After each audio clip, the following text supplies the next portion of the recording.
now is Sleepy Fish. She's going to help us show you how to put a bridle on. Now, if it's a brand new bridle and you've not tried it on at all, make sure you undo, or keep the buckles done up, but undo the straps out of the keepers. So where we are here on the noseband and the cheek pieces where the bit is attached. Now, when you've got a bridle for the first time, I'll pop the rope over her neck so it's out of the way for you. What you can do is hold the headpiece in one hand, hold the bit in the other hand, place the hand on top of the horse's head and neck area. Just watch the brow band doesn't go into their eyes. So, and then just be guided. So if, for argument's sake, my hand was still up here but the bit was down here, we know that we've got too much length, and vice versa. My hand's up the top but the bit was actually up here, nowhere near her mouth, we know then we need to let the bit down, so by adjusting the cheek pieces. So just to run through that again, you can hold the headpiece, so just with your thumb, place your fingers over the top of the horse's crest, well, crest is there, head and neck, and then see where the bit is. But again, just be careful of their eyes. Right, so now what we're going to do, we're going to place the reins over her head. So then you've got a little bit, not much, but a little bit of security to keep hold of your horse. Forward, unclip her head collar, put that off, and we'll just actually put that down on the ground. Now, if your horse, you don't think your horse is going to stand still, like Fishy's quite a little star there, aren't you?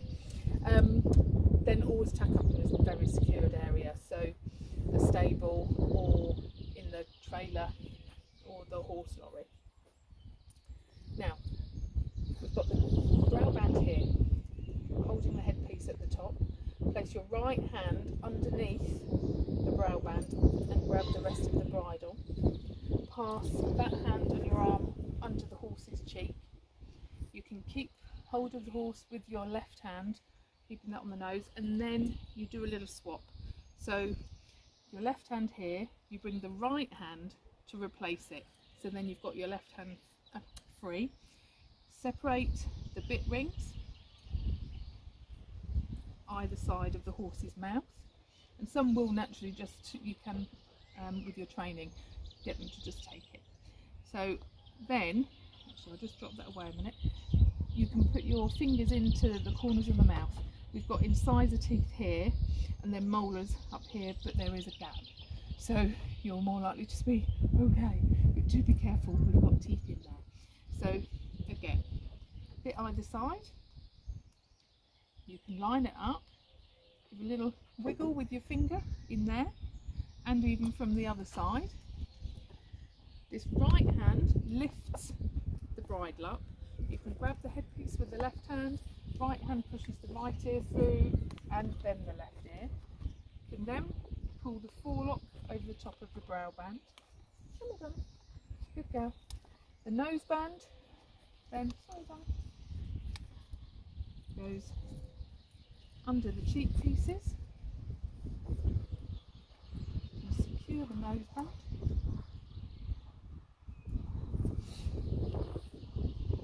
Tuck into the keepers.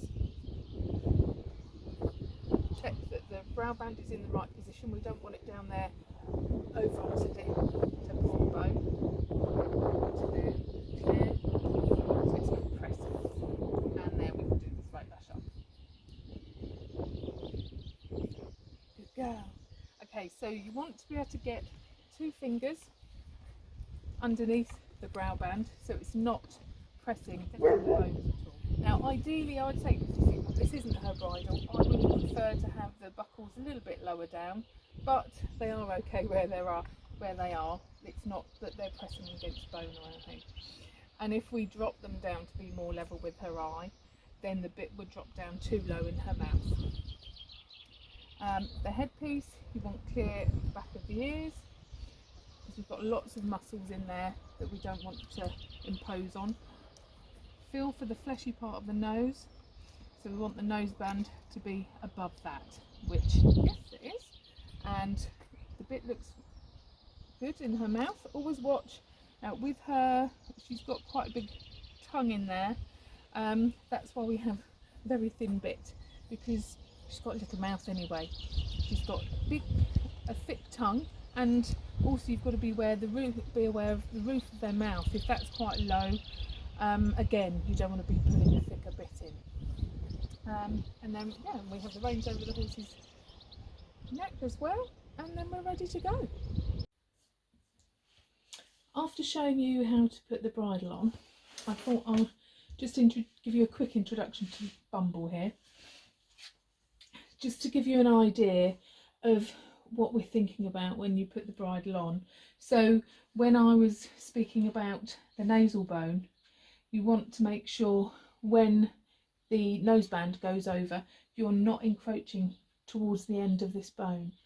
And this is what my great fear is of people doing things too tight. This is a very fragile bone, right at the end especially, and if you did, that's an enormous pressure you're putting on there. And if you're putting any sort of leverage, or for argument's sake, a hackamore that is right down there and you're putting a lot of leverage on, that's huge for that piece of bone right there. Also, I mentioned to you about putting your fingers in for getting the bit in. Here you can see where the teeth are. So the molars start here, then these are the tushes, these teeth, and then the incisors at the front. So just behind here on the bars, you can put your fingers in that area. You wouldn't be able to get to the molars, so you're all right there. But the most important as well, where you're going towards the front, is just think of these incisors. You don't want to get your fingers trapped in there. So literally just where the corner of the mouth is, you can put your finger in there just to encourage your horse to open its mouth. I also mentioned about the facial crest here, so the cheekbone.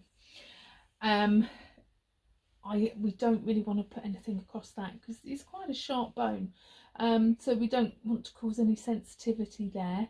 Also underneath here, I might be able to show you, George, a little bit more, but it's quite a fine bone again and quite sharp.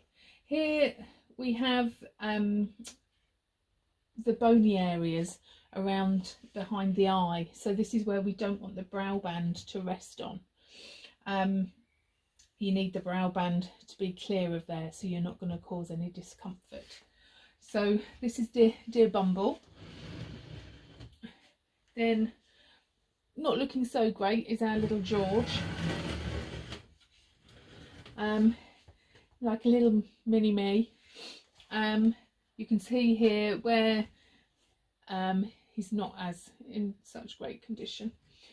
The nasal bone has gone off the end, so whereas with Bumble here it's quite long, so it'll be down to here, but it's come away.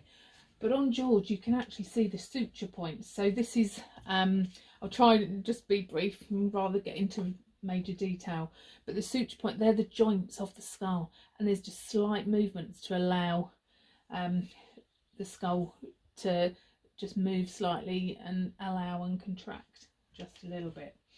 And again here you can see where the molars are, where you can stick your little fingers in, because there's the incisors. He's missing a few. Facial crest is here, and then we've got the area that we want to avoid with the brow band. Right, now's the best way to lift you up, George, because you're not doing so well, are you? So I'd like to show underneath. Whoop. So underneath, if I can keep hold of him there, here and here, it's quite sharp there.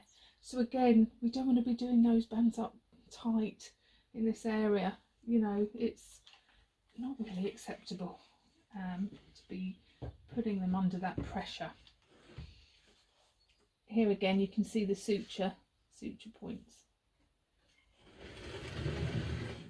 But we'll put little George over there, and there's Bumble again. So here we can see another suture point there. I hope that explains a little bit more, but don't want to go into too much detail. But just to give you an idea.